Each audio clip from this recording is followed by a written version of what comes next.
Factory tours are not for everyone as it can be quite technical, but this one definitely drew a lot of interest simply because it's about candy and living comforts. And so an unexpected large number of guests showed up when American Chamber of Commerce Thailand organized a visit to two companies, Jelly Belly and Emerson in Rayong. The attendants included AmCham members, the Pattaya City Expats Club, some members from the Pattaya International Ladies Club, and past District Governor of Rotary Club Peter Malhotra. Hello, this is Sue for PMTV. Today we're joining the American Chamber of Commerce in Thailand on a visit to two major international factories. One is Jelly Belly and the other one is Emerson Electric. Right now we just arrived at the Jelly Belly plant. So if you have a sweet tooth and you would like to know how these yummy little things are produced, just follow me on this little tour. Welcoming the guests at the Jelly Belly were the happy father and daughter, the fifth generation candy maker Herman G. Rowland Jr., the managing director, and Christy Rowland, the purchasing manager. With its headquarters in Fairfield, California, another plant in Chicago, and distribution center and warehouse in Pleasant Prairie, Wisconsin, Jelly Belly now produces 34 million pounds of jelly beans per year, in addition to assorted gummy, licorice, candy corn, and chocolate candies. By 2006, the company was struggling to produce enough jelly beans to satisfy the US and international demands, and was ready to build a plant abroad. Thus, by late 2008, a 50,000 square foot plant in Thailand was born. Herman said they had spent a year looking around the world for the right location, after which his father, Herman Rowland Sr., took a trip out to Thailand and finally decided that this is the place. For many good reasons, including the fact that they are so near to their main ingredients, especially tapioca. The Thailand facility supplies customers in at least 35 countries outside the United States and help Jelly Belly to better serve Europe and reach emerging growth markets in China, India, and the Middle East. On average, it takes 7 to 8 days to birth a jelly bean, and it can take up to 21 days to achieve perfection for some flavors. The production process involves 4 stages, plus packaging. These are cooking, molding, panning, and finishing. The humid climate in Thailand does affect the production, ingredient storage, and packing. Herman said it was important to regulate the temperature and the humidity inside the plant, as well as during shipping. The Thai factory was designed with more insulation and different AC units than US facilities to protect the beans from the climate. Currently, the Jelly Belly Thailand facility employs about 100 local employees and 4 expats, and the future looks promising. Plans are in the works to hit its 5 million pound goal in 2010, and the production facility size in 2011 will be about 150,000 square feet. If you think these candies are only for export, Roland has good news for you, and here's our little chat. I'm now standing with Mr. Herman Rowland Jr., the Managing Director of Jelly Belly Thailand. Hi. Hi, how are you? Good, it was a great tour. Now, when was this plant established? About 2 years ago we started our production. Mm-hmm. And before that it was under construction? Yes, under construction for another 2 years. Right. So I've been here for about 4 years now. Okay. Now, why did Jelly Belly choose Thailand as the location? Well, it was probably my father. We've been looking all over the world for a good place to start our international factory, and he has a friend that has a factory here, and so he came out here and visited for a few weeks, and then he came back and he said, "Kids, guess what?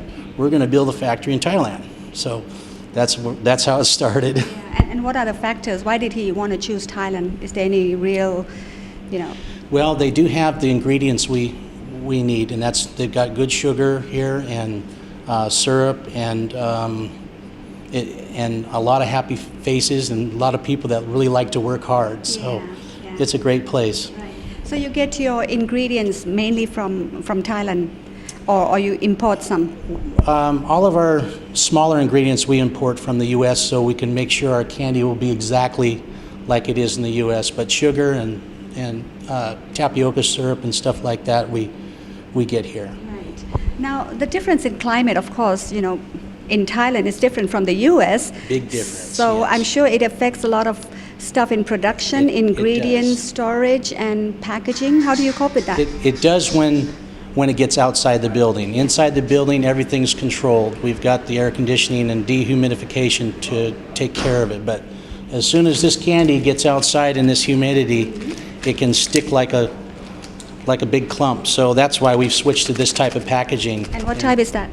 It's we call it a Vacuum? Triopex. A vacuum? And this is probably what we'll be selling in Thailand here in the future. So, In the future, when is that going to be? well, I hope next month. Okay. And where do you send them out right now? Who do you supply to? Right now, we're selling to 35 different countries, and even a little bit to Canada too. How many employees do you have here? It can range between 80 and 100 employees, depending on what's going on. Right. Now, why do people want to work here besides being in a sweet environment? I hope it's a good environment for everybody. I do my best to make sure everybody's happy here. What are the future plans of the company? Well, right now we're in the process of expanding. I've got another building to add on here because we just don't have any room inside, as you could see. It was very crowded in there. So we're growing, and that's a good thing. So we're looking forward to it. Right, and all the best. All right, thank you.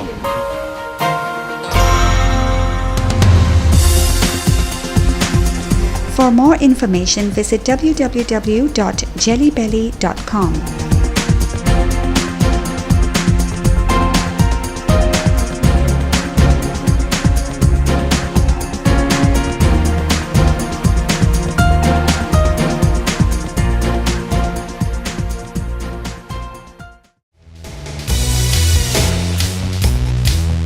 We're now at Emerson plant. If you want to know how climate control compressors are made, this is the place to be. Just follow us.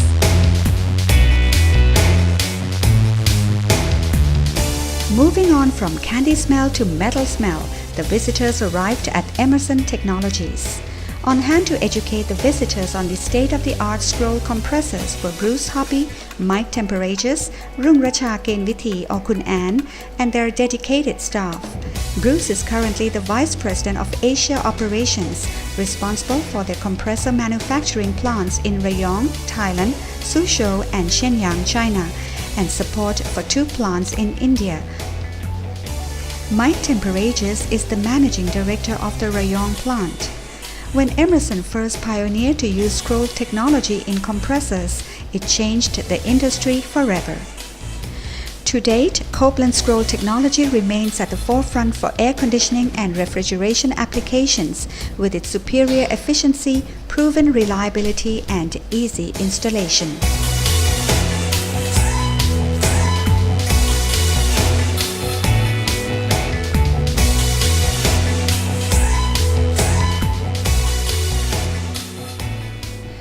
Basically, the Copeland scroll compressor has one scroll or spiral orbiting in a path defined by a matching fixed scroll. The fixed scroll is attached to the compressor body. The orbiting scroll is coupled to the crankshaft and orbits rather than rotates. The orbiting motion creates a series of gas pockets traveling between the 2 scrolls. On the outer portion of the scrolls, the pockets draw in gas and then move into the center of the scroll, where the gas is discharged. As the gas moves into the increasingly smaller inner pockets, the temperature and pressure increase to the desired discharge pressure. The visitors were taken to the work floor to get an up-close and personal look at the Copeland scroll compressors being born, and were promised that after the tour they would be able to assemble a scroll compressor with their eyes closed. The plant manufactures 1.5 to 15.0 HP Copeland scroll compressors and is currently expanding production to 1 million units per annum. It supports customers in Asia, Europe, and the Americas. Emerson is publicly owned and listed on the New York Stock Exchange. Emerson Thailand Limited opened their plant in Rayong in late 1996, representing a $130 million investment, covering both compressor and motor manufacturing.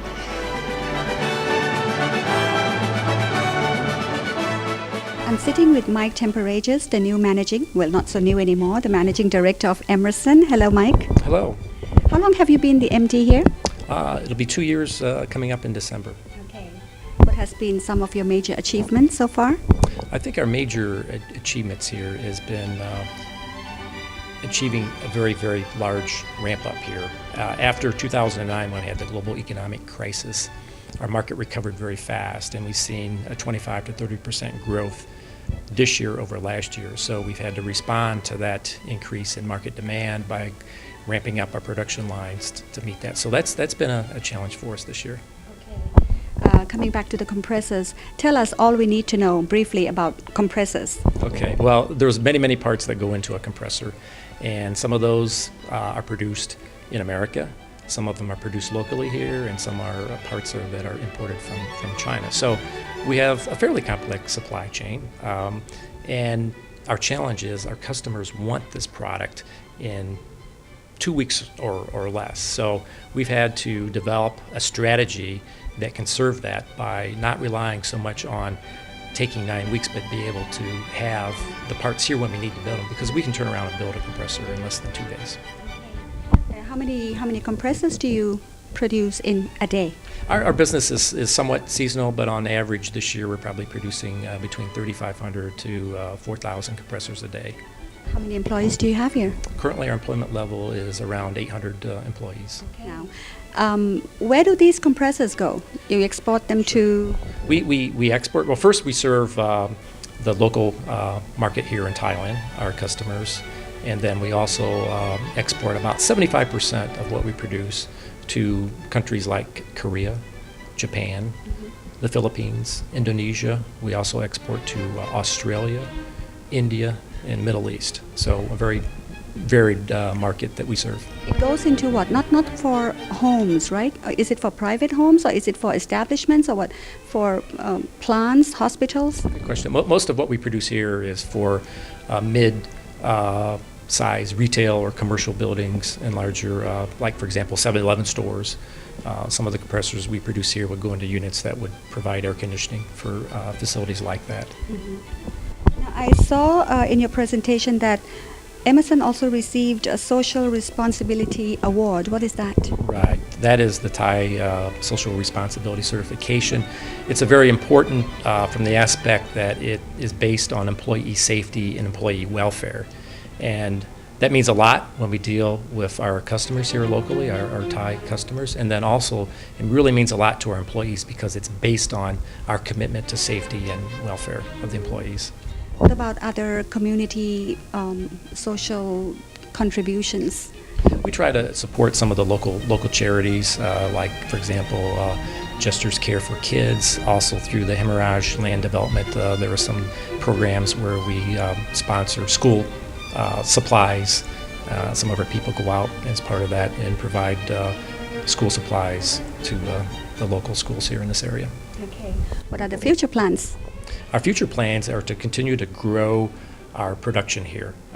The emphasis on the growth within Emerson is really focusing on emerging markets like China and Southeast Asia. So our production will grow as we grow our sales in Southeast Asia. That is the customer's side, right? Right. What about the plants? Do you have plants in Thailand?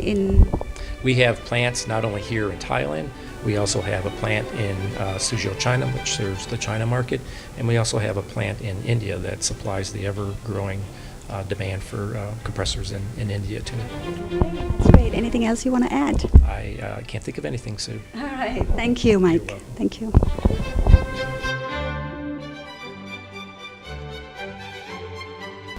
For more information on Emerson Climate Technologies and the wide range of other Emerson products and services, visit www.emerson.com.